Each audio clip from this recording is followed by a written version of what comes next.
주시는 말씀은 마가복음 4장 35절부터 41절입니다. 마가복음 4장 35절부터 41절, 제가 가진 성경으로는 신약 60페이지에 있습니다.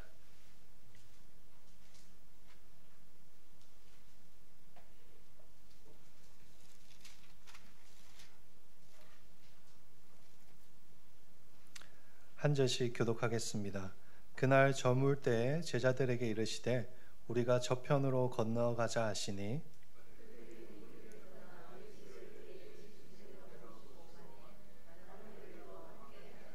큰 광풍이 일어나며 물결이 배에 부딪혀 들어와 배에 가득하게 되었더라.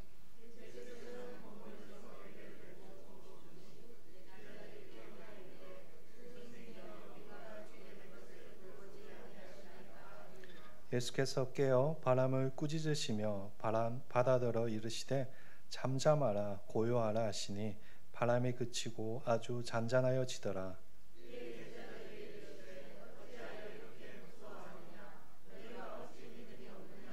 같이 읽겠습니다. 그들이 심히 두려워하여 서로 말하되 그가 누구이기에 바람 바다도 순종하는가 하였더라. 아멘. 이 시간 우리의 마음과 정성을 담아 찬양 가사가 제가 참 좋아하는 찬양인데 2025년도에 우리 찬양하신 것처럼 하나님의 구원과 하나님의 능력을 경험하시는 2025년 되시기를 주님의 이름으로 축복합니다. 네, 이렇게 또 새해가 되어서 우리 사랑하는 성도님들과 함께 예배 드릴 수 있게 되어서 참 좋습니다. 우리 교회는 참 좋은 교회입니다. 장로님들도 참 좋으시고 권사님들도 참 좋으시고 우리 집사님들도 다 좋으시고 제가 참 큰 복을 받은 것 같습니다. 2025년도에도 하나님의 넘치는 은혜가 우리 성도님들 가운데 넘치시기를 주님의 이름으로 축복합니다.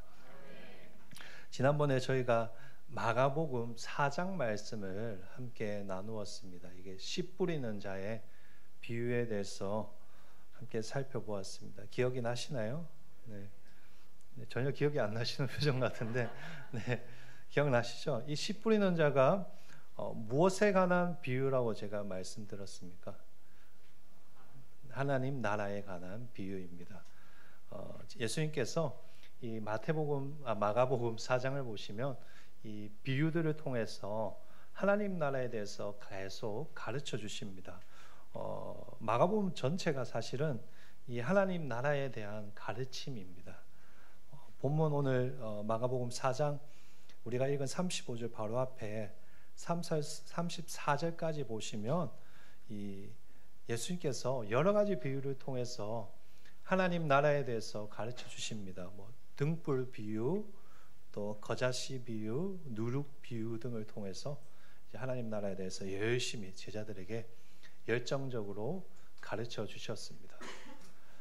이처럼 하나님 나라에 대해서 열정적으로 가르치는데 어느새 시간이 지나서 밤이 되었습니다. 날이 저물기 시작했습니다. 그래서 예수님께서 제자들에게 말씀하십니다. 35절입니다. 그날 저물 때 제자들에게 이르시되 우리가 저편으로 건너가자 하시니, 그러니까 해가 지기 시작하니까 예수님께서 제자들에게 저편으로 가자라고 말씀하셨습니다. 여기서 저편이란 이 갈릴리 호수의 동쪽 해안을 의미합니다. 예수님의 말씀을 따라서 이 제자들이 이제 배를 타고 함께 갈릴리 동쪽으로 떠났습니다. 여기서 중요한 것이 이때 예수님께서 제자들만 함께 하신 것은 아니라는 사실입니다. 36절에 보면 이렇게 적혀 있습니다. 그들이 무리를 떠나 예수를 배에 계신 그대로 모시고 가매 다른 배들도 함께 하더니, 예수님의 가르침을 듣던 사람들도 배를 타고 예수님을 따라갔습니다. 그러니까 정리하자면 예수님과 제자들이 자기들만 배를 타고 간 것이 아니라 다른 사람들까지 배를 타고 함께 갈릴리 동쪽으로 떠나가고 이렇게 이동하고 있는 것입니다.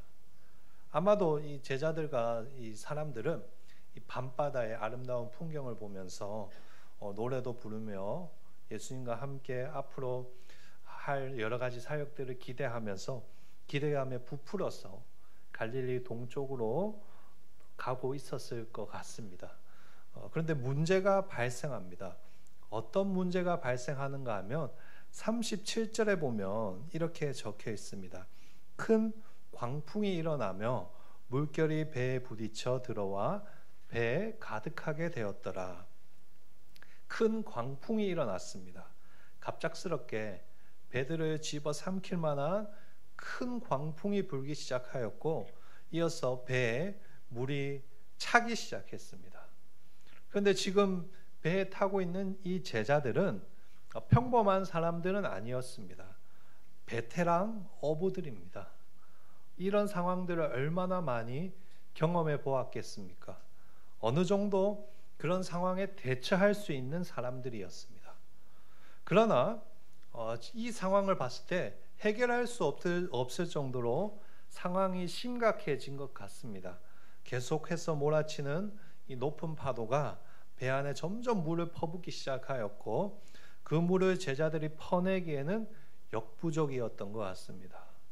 오히려 상황이 점점 나빠져서 물이 배를 가득 채워서 배가 어떻게 되었나 가라앉을 위기에 처하게 되었다라고 본문은 말씀해 주고 있습니다. 그런데 여러분 이때 우리 예수님께서는 뭘 하고 계셨을까요? 38절 말씀인데요. 우리 같이 한번 읽어보도록 하겠습니다. 예수께서는 고물에서 베개를 베고 주무시더니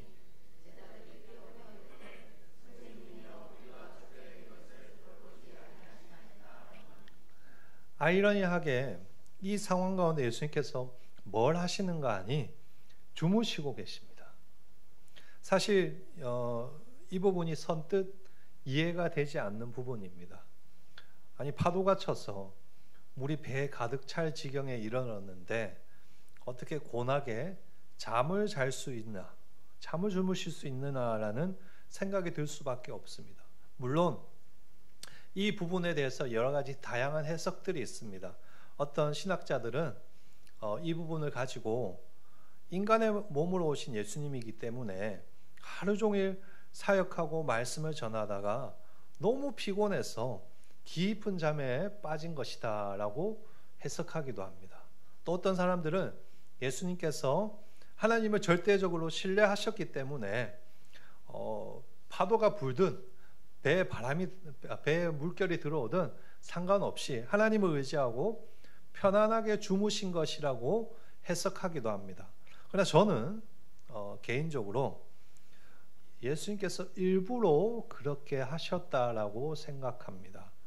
예수님이 주무시는 척 계셨다고 저는 생각합니다. 다른 말로 하자면 풍랑이 일어 배에 물이 가득 찰 때까지 제자들이 어떻게 반응하는지를 기다리고 계셨던 것입니다. 그러니까 죽을 것 같은 이 풍랑 속에서도 이 풍랑을 어떻게 헤쳐나갈지 예수님께서는 그 해결의 키를 제자들의 손에 넘겨주셨던 것입니다.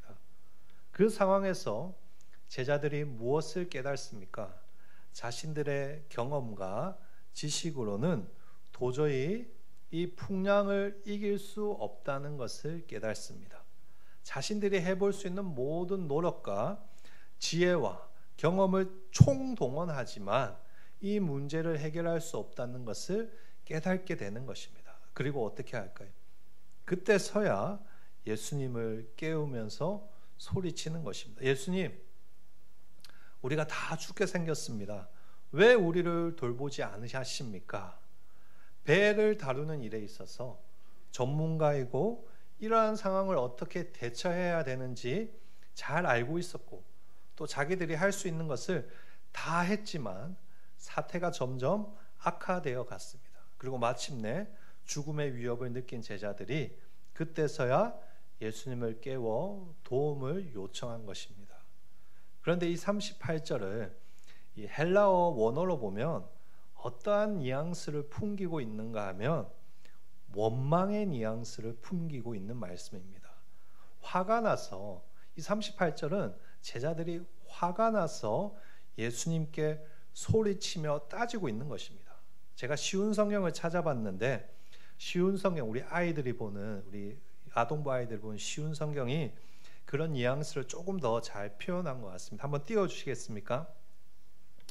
네, 쉬운 성경. 선생님, 네, 38절 쉬운 성경입니다. 선생님, 우리가 죽게 되었는데 돌아보지 아니하십니까? 우리가 죽게 되었는데도 왜 돌보지 않고, 네, 방금 보셨어요? 네, 38절에 보면 이 쉬운 성경에 제자들이 뭐라고 하는가 하면, 예수님, 우리가 죽게 되었는데 왜 돌보지 아니하십니까?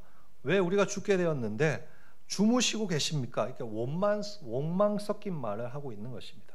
엄밀히 따지자면 제자들이 그런 원망 섞인 말을 하는 것도 어느 정도 이해가 됩니다. 자기들이 자처해서 바다로 나온 것이 아니지 않습니까? 아까 우리가 35절의 말씀에서 살펴본 것 같이 예수님께서 굳이 저기 저편으로 건너가자라고 말씀하셔서 거기에 순종해서 배를 타고 나온 것입니다. 제자들뿐만 아니라 다른 사람들도 그렇게 예수님의 말씀에 순종해서 바다에 나왔습니다. 그런데 어떠한 일이 벌어집니까? 예상하지 못한 고난이 발생한 것입니다. 광풍이 불고 파도가 배 안에 들어와 죽게 되었습니다. 예수님 말씀을 따라서 바다로 나갔는데 죽게 생긴 것입니다. 저는 이 장면을 묵상하면서 우리 그리스도인의 삶이 지금 제자들의 상황과 비슷할 때가 많다라는 생각이 들었습니다. 우리가 예수님을 믿고 난 후에 우리 모두가 예수님의 말씀에 따라서 믿음의 길을 걸어가지 않습니까? 그러나 그럼에도 가끔 우리 인생에 무엇이 찾아올까요? 광풍이 찾아옵니다. 내 인생의 배에 예수님께서 지금 함께 타고 계시니까 아무렇지 않을 것이라고 생각하지만 여러분 실제로 그렇지 않습니다. 예수님과 같은 배를 타고 믿음의 길을 걸어가고 있다 할지라도 갑작스러운 고난과 어려움에서 예외되는 사람은 없습니다.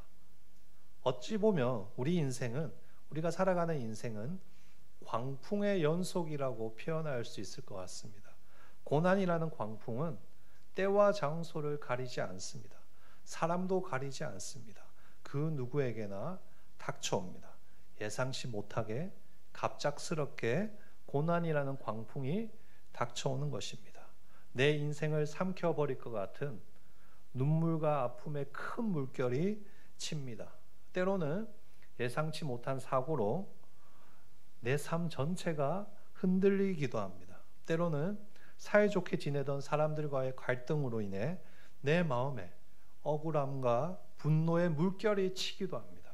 때로는 믿음이 흔들린 만큼 감당할 수 없는 일로 인해 안절부절하고 신앙생활 하는 것 자체가 버겁게 느껴질 때가 있습니다. 그럴 때 우리는 무엇을 할까요, 여러분? 제자들처럼, 오늘 이 본문에 나온 제자들처럼 내 스스로 이 문제를 해결하고자 발버둥을 칩니다. 모든 노력과 모든 지혜와 경험들을 총동원합니다. 내가 가진 지혜로, 내가 가진 능력으로 이 배 안의 물을 퍼내고 또 퍼냅니다. 그러나 어떻습니까, 여러분? 퍼내면 퍼낼수록 강풍은 더 세게 불고 더 많은 물이 배 안에 들어오는 것입니다. 이게 우리의 인생입니다. 그런데 그때 예수님은 뭘 하고 계실까요? 주무십니다. 아까 제가 말씀드린 것처럼 진짜로 주무시는 것은 아니라 기다리시는 것입니다.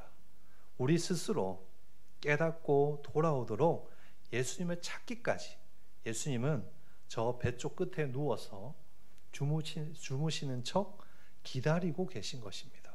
왜요? 인간이란 존재 자체가요, 고집불통의 존재들이기 때문입니다. 낭떠러지 앞에 서기 전까지는 예수님을 찾지 않습니다, 여러분. 우리 인간들이 다 그렇습니다. 무모하게도 자신의 힘과 능력으로 강풍과 싸워서 이기려고 합니다. 그러나 해결되지 않습니다. 퍼내면 퍼낼수록 물이 더 많이 내 인생의 배 안으로 들어오는 것입니다. 막으면 막을수록 더 강한 바람이 내 인생에 불어오는 것입니다. 풍랑과 고난이 내 삶을 덮쳐버리고 잠식시켜버릴 것 같은 상황까지 가는 것입니다. 아, 이제 내 인생은 끝났구나. 도저히 이 고난을 나의 힘으로 헤쳐나갈 수 없겠구나 라는 생각이 듭니다. 그리고 그때서야 누가 보이기 시작할까요? 예수님이 보이기 시작하는 것입니다. 그때서야 다급하게 예수님께 소리칩니다. 아니 예수님, 제가 죽게 생겼습니다. 제가 예수님 따라서 믿음의 길을 걸어가는데 왜 이렇게 제 인생을 죽게 하십니까? 그냥 이렇게 놔두실 것입니까? 왜 나를 돌보지 아니하십니까? 여러분, 새벽 기도에, 금요 기도회 때 사람들이 나와서 기도하시는 그 기도의 내용을 들어보면 항상 공통적으로 하는 말이 그것입니다. 예수님, 제가 죽게 생겼습니다. 제발 도와주세요. 예수님, 제가 죽게 생겼습니다. 제발 도와주세요. 다 그런 기도를 하십니다. 왜 그런 기도를 하는 것일까요? 예수님 아니면 안 된다는 것을 발견했기 때문입니다. 나는 얼마나 연약한 존재인가, 나의 문제를 나의 힘으로, 나의 능력으로 해결할 수 없구나. 그리고 결국 어떻게 하는 것일까? 살려달라고. 그때서야 예수님을 깨우는 것입니다. 우리에게는 답이 없다는 것을 알기 때문에, 우리 스스로가 이 문제를 해결할 수 없다는 것을 알기 때문에 그때서야 주무시는 예수님을 깨우는 것입니다. 고난이란 것은 이렇게 우리가 하나님께 나아갈 수 있도록 도와주는 것입니다. 하나님, 제가 죽게 생겼습니다. 저를 좀 돌보아 주십시오. 감사한 것은 예수님께서 그러한 우리의 울부짖음을 듣고 무시하지 아니하시고 응답하신다는 것입니다. 오늘 본문 39절 말씀인데요, 우리 같이 한 목소리로 읽어보도록 하겠습니다. 예수께서 깨어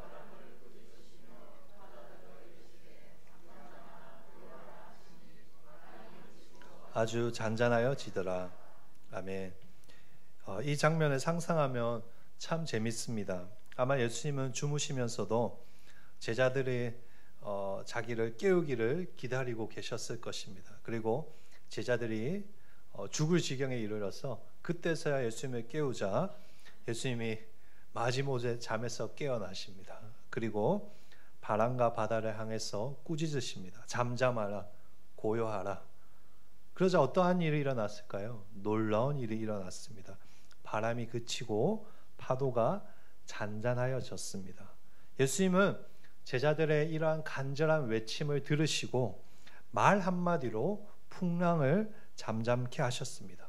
그러자 너무나 놀란 제자들이 서로를 향해서 말을 하기 시작합니다. 41절입니다. 그들이 심히 두려워하여 서로 말하되 그가 누구이기에 바람과 바다도 순종하는가 하였더라. 예수님께서 이 사건을 통해서 제자들에게 예수님 자신에 대해서 질문하게 하신 것입니다. 자, 봐라.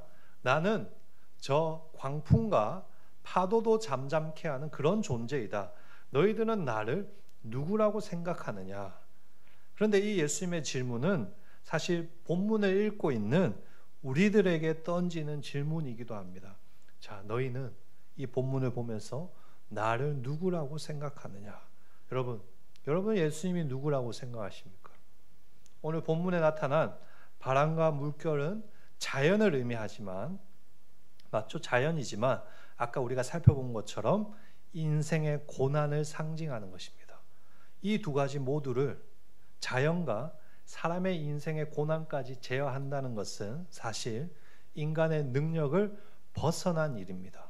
그렇지 않습니까? 어떤 사람이 거친 파도와 물결을, 거친 강풍과 물결을 말 한마디로 멈추거나 제어할 수 있겠습니까? 어떤 사람이 인생에 매섭게 불어오는 거친 바람과 물결, 이 고난을 말 한마디로 없앨 수 있겠습니까? 그런데 예수님은 그것을 하십니다. 무슨 말일까요? 우리 예수님은 하나님이십니다. 바다와 바람도 잠잠케 하시는 하나님이시고, 또한 우리 인생의 어려움도 해결해 주시는 하나님이십니다. 결국 예수님께서는 이 사건을 통해 제자들에게, 또 이 본문을 읽고 있는 독자들 우리들에게 자신이 위대한 하나님이라는 사실을 보여주고 계시는 것입니다. 이처럼 오늘 본문은 우리에게 예수님이 어떤 분인지를 발견하기를 요구하고 있습니다. 이 본문을 읽고 단순히 그냥 예수님이 기적을 행하셨구나로 끝나서는 안 되는 것입니다. 이 본문을 통해서 우리는 하나님 되시는 예수님을 발견해야 하는 것입니다. 우리 예수님은 우주 만물을 제어하시고 다스리시는 그런 분이시구나. 우리 예수님은 우리의 모든 인생의 고난과 문제도 해결해 주실 수 있는 전능하신 하나님이시구나. 우리가 계속 마가복음의 이야기를 통해서 살펴보는 것이 그것 아닙니까? 중풍병자를 고치시고 죄를 용서하시는 예수님, 그분이 누구신가? 하나님이시다. 병자를 고치시고 안식일의 주인으로 오신 그분이 누구신가? 바로 하나님이시다. 귀신 들린 자를 고치시고 귀신을 쫓아내시는 영적인 권세를 가지시는 그분은 누구신가? 하나님 예수 그리스도시다. 마가복음 전체에서 하고자 하는 이야기가 그것입니다. 마가복음을 통해서 예수 그리스도가 하나님이라는 사실을 발견하라는 것입니다. 여러분 그 사실을 믿으십니까? 우리 예수님은 평범한 인간으로 오신 분이 아니라 구원자 하나님으로 오신 전능하신 하나님이십니다. 우리 예수님은 우리 인생의 문제를 해결해 주시고 모든 죄를 용서해 주시고 우리를 하나님의 자녀로 삼으시는 전능하신 구원자 하나님이십니다. 제가 앞으로도 마가복음을 통해서 계속 최소 몇 번은 더 이야기할 것입니다. 왜냐하면 그것이 우리가 마가복음을 살펴보는 진정한 이유이기 때문입니다. 마가복음을 10번, 100번 읽어도 하나님 되시는 예수 그리스도를 발견하지 못한다면 그것은 헛고생한 것입니다. 우리는 이 마가복음을 통해서 이 세상에 우리를 구원하기 위해서 전능하신 하나님을 오신 예수 그리스도를 발견해야 하는 것입니다. 우리 모든 성도들이 앞으로 이 마가복음을 통해서 우리 이 땅에 우리를 구원하시기 위해 오신 전능하신 하나님을 만나기를 주의 이름으로 축복합니다. 그리고 그 예수 그리스도를 만났다면 이제 어디로 가야 할까요, 여러분? 믿음으로 나아가야 됩니다. 예수를 만났다면, 여러분 예수를 만났다면 그냥 만나고 알고 거기서 끝나는 것이 아니라 이제 그 예수를 믿고 살아가야 됩니다. 오늘 본문 40절 말씀인데요. 우리 같이 한번 읽어보도록 하겠습니다. 같이 읽겠습니다. 이에 제자들에게 이르시되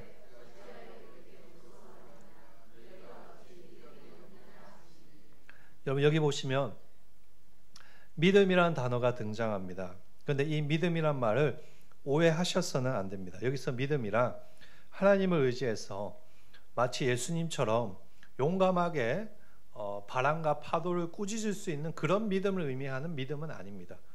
예수님께서 제자들에게 믿음이 없다고 책망한 이유는 38절 말씀입니다. 38절 말씀에 보면 제자들이 예수님께 뭐라고 하는가 하면 우리가 죽게 되었다라고 합니다. 이 말을 가지고 예수님께서 제자들에게 너희가 믿음이 없다라고 책망하시는 것입니다. 그러니까 지금 예수님께서 내가 너희들 바로 옆에 있는데도 예수님께서 이 풍랑을 멈추게 할 것이라는 믿음이 없이 자기들의 힘으로 자기들의 능력으로 모든 문제를 해결하고자 하였던 제자들의 그 믿음 없음을 책망하시는 것입니다.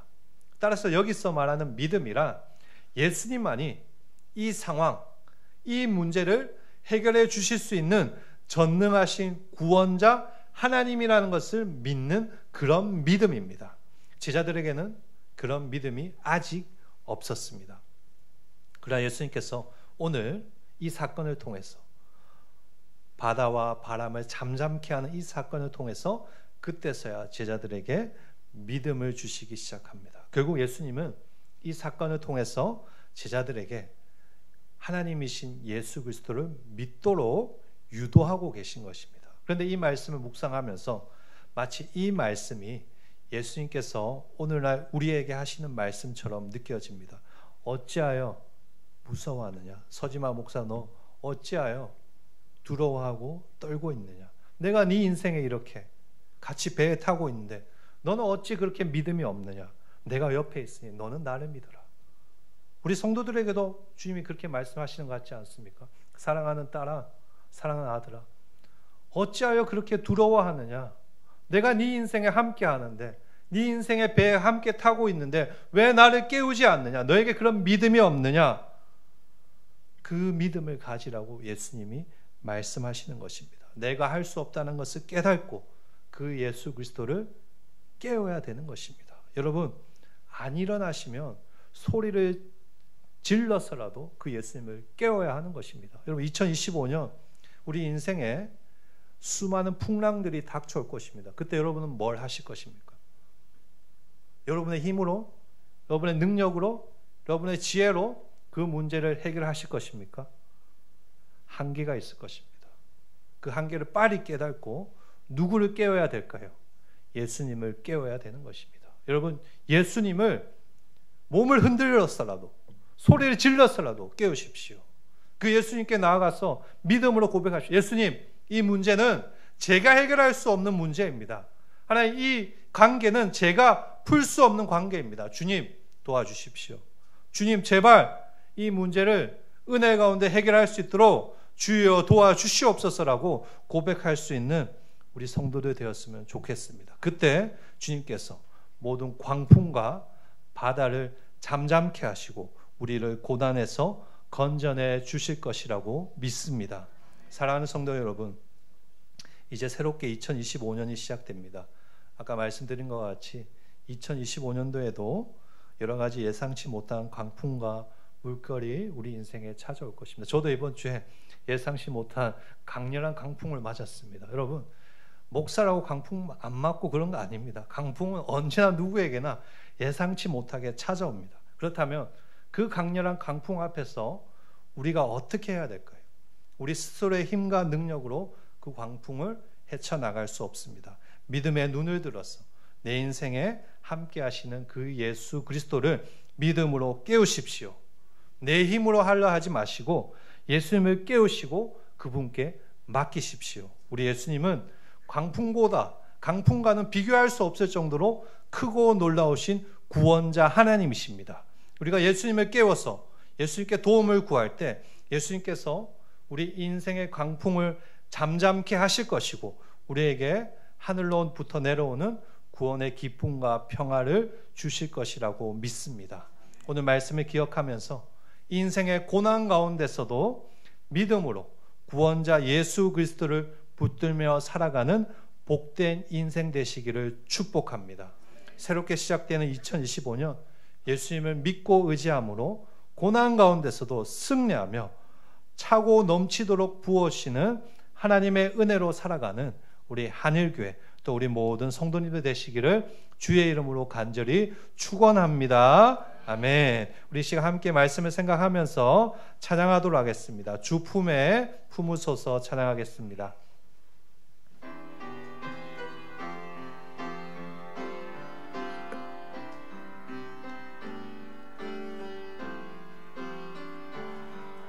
주 품에 품으소서.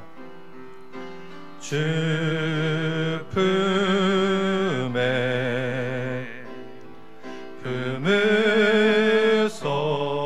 품으소서. 능력에 발로 덮은 거친 파도 날 향해 와도 거친 파도 날 향해 와도 주와 함께 날아오리리. 폭풍 가운데 나의 영혼 잠잠하게 주를 보 주님 안에 나 거하리. 주님 안에 나 거하리.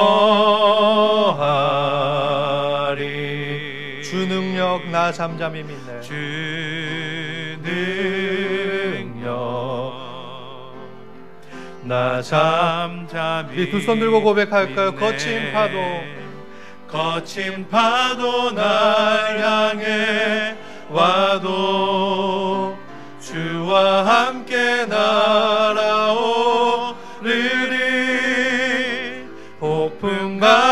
가운데 나의 영혼 잠잠하게 주를 다시 한번 고백합니다. 거친 파도 날 향해 와도 거친 파도 날 향해 예수님께서 우리 인생에 함께 계십니다. 주와 함께 날아오리리 폭풍 가운데 나의 영혼 잠잠하게 주를 보리. 우리 시간 함께 말씀을 붙들고 기도함으로 나아갔으면 좋겠습니다. 하나님, 우리의 힘과 능력으로 해결할 수 없는 인생의 광풍과 하나님 파도가 있음을 고백합니다. 하나님, 우리가 믿음의 눈을 들어서 내 인생에 함께 하시는 그 예수님을 깨우게 하여 주시옵소서. 예수님을 깨울 때 우리의 모든 문제가 해결될 줄 믿사오니 예수님과 함께 동행하는 2025년 되게 하여 주시옵소서. 우리 주여 한번 외치고 기도함으로 나아가도록 하겠습니다. 주여! 하나님, 그렇습니다. 하나님, 우리 인생에 여러 가지 아픔과 여러 가지 문제가 있음을 고백합니다. 하나님, 때로는 그 강풍 앞에서 예수 그리스도를 잊어버리고 우리의 힘과 능력으로 그 문제를 해결해야 할 때도 있었음을 고백하오니 하나님, 불쌍히 여기시고 다시 한번 믿음의 눈을 들어서 내 인생에 함께 하시는 예수 그리스도를 보게 하여 주시옵소서. 하나님, 그 예수님을 깨우는 인생 되기 원합니다. 하나님, 내 능력으로 하나님 내 힘으로 살고자 하는 그런 인생 되지 않게 하여 주시옵시고 하나님, 나의 구원자 하나님 되시는 그 예수님 그리스도를 붙들고 살아가는 2025년 되게 하여 주시옵소서. 하나님, 예수님을 믿고 예수님의 도우심으로 하나님 주님의 은혜를 누리는 2025년 되기 원합니다. 하나님, 함께 하여 주시옵소서. 하나님, 우리를 불쌍히 여겨 주시옵시고 하나님, 우리 인생 가운데 은혜 부어 주시옵소서. 하나님, 우리 인생에 때로는 예상치 못한 광풍이 불 때가 있습니다. 그러나 그 광풍 앞에서 때로는 예수님을 잊어버리고 나의 힘과 나의 능력으로 그 문제를 해결하고자 할 때가 있었음을 고백합니다. 주여, 불쌍히 여겨주시고 다시 우리에게 믿음을 주셔서 고난 앞에서도 구원자 예수 그리스도를 깨우는 복된 인생 되게 하여 주시옵소서. 예수님께서 광풍을 향해 잠잠하라 하실 때 바람과 바다가 순종한 것처럼 예수님께서 우리 인생의 강풍을 향해 꾸짖으실 때 우리의 모든 문제 은혜 가운데 해결될 줄 믿습니다. 그 사실을 믿음으로 받아들이게 하여 주시옵시고 예수님을 먼저 깨우고 찾는 2025년 한 해 되게 하여 주시옵소서. 예수님께 가장 먼저 은혜를 구하는 그런 우리 한일교회 또 우리 모든 성도들 되게 하여 주시옵소서. 감사하며 예수님의 이름으로 기도드립니다. 아멘. 축도하겠습니다. 지금 우리 주 예수 그리스도의 은혜와 하나님의 크신 사랑과 성령님의 교통하심이 구원자 예수 그리스도를 믿고 그분의 도우심으로 2025년도를 살아갈 우리 한일교회와 성도들과 그 삶의 모든 여정마다 영원토록 함께 있을지어다. 아멘.